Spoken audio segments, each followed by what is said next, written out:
রমজান মাস শুরুর আগেই জেরুজালেমের আল-আকসা মসজিদ ও তার আশেপাশের এলাকায় নতুন কিছু বিধিনিষেধ আরোপের পরিকল্পনা করছে ইসরায়েল। মিডল ইস্ট আইয়ের একটি প্রতিবেদনে এই তথ্য প্রকাশিত হয়েছে। মসজিদে প্রবেশের জন্য কিছু নির্দিষ্ট সংখ্যক মুসল্লিকেই অনুমতি দেওয়া হবে। এছাড়া তরুণদের প্রবেশে থাকবে নিষেধাজ্ঞা।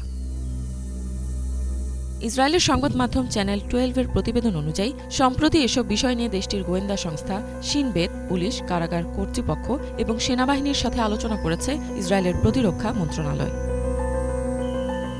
এই বিধিনিষেধ অনুযায়ী মসজিদে শুধুমাত্র অল্প কয়েক হাজার মানুষ প্রবেশ করতে পারবেন, যদিও সাধারণত রমজান মাসের লোক সংখ্যা বেশি হয়ে থাকে। তাছাড়া নির্দিষ্ট কিছু বয়সের, যেমন 55 বছরের বেশি বয়সী পুরুষ, 50 বছরের বেশি বয়সী নারী ও 12 বছরের কম বয়সী শিশুদের প্রবেশে অনুমতি থাকবে। এছাড়া শুক্রবারের নামাজে 10,000 মানুষ অংশগ্রহণ করতে পারবেন, তবে প্রত্যেককে আগে থেকেই অনুমতি নিতে হবে। অন্যান্য সিদ্ধান্তের সাথে এগুলো আগামী কিছু দিনের মধ্যে অনুমোদন করা হবে। ধারণা করা হচ্ছে রমজান মাসের পরিস্থিতি গাজার পরিস্থিতির উপর নির্ভর করবে। যদি যুদ্ধবিরতি ঘোষণা করা হয় তবে পরিস্থিতি শান্ত থাকার সম্ভাবনা রয়েছে, অন্যথায় উত্তেজনা বৃদ্ধি পাওয়ার আশঙ্কায় বাহিনী প্রস্তুত রাখা হবে। মসজিদে প্রবেশ নিয়ে মুসলিমদের সাথে সহিংসতার ঘটনা প্রায় ঘটে থাকে, যদিও এই ধর্মীয় স্থানটি ইহুদি, খ্রিস্টান ও ইসলাম ধর্মাবলম্বীদের জন্য একইভাবে গুরুত্বপূর্ণ।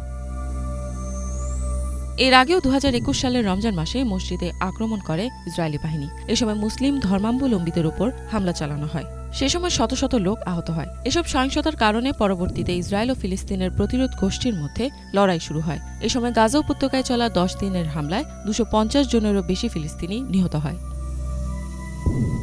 2022 সালের রমজান মাসেও ইসরায়েলি বাহিনী আল-আকসা মসজিদে একাধিক অভিযান চালায় এবং মুসলিমদের জোরপূর্বক মসজিদ থেকে বের করে দেয়। এ সময় মসজিদটি অবৈধ ইসরায়েলি বসতি স্থাপনকারীদের জন্য খালি করা হয়, যারা ইহুদি ধর্মীয় উৎসব উদযাপন করতে চেয়েছিল। গত কয়েক বছরে এসব আক্রমণের পরিমাণ ব্যাপকভাবে বৃদ্ধি পেয়েছে। গাজা ইসরায়েলের যুদ্ধ আরম্ভ হওয়ার আগে 2023 সালের রমজান মাসে সেখানে আক্রমণ এবং গ্রেপ্তারের ঘটনা বেড়ে যায়।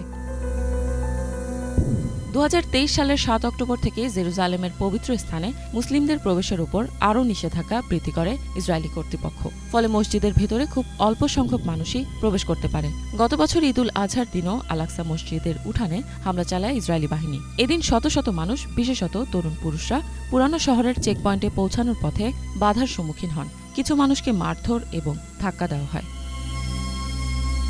ইফাত জাহান, বাংলা ভিশন।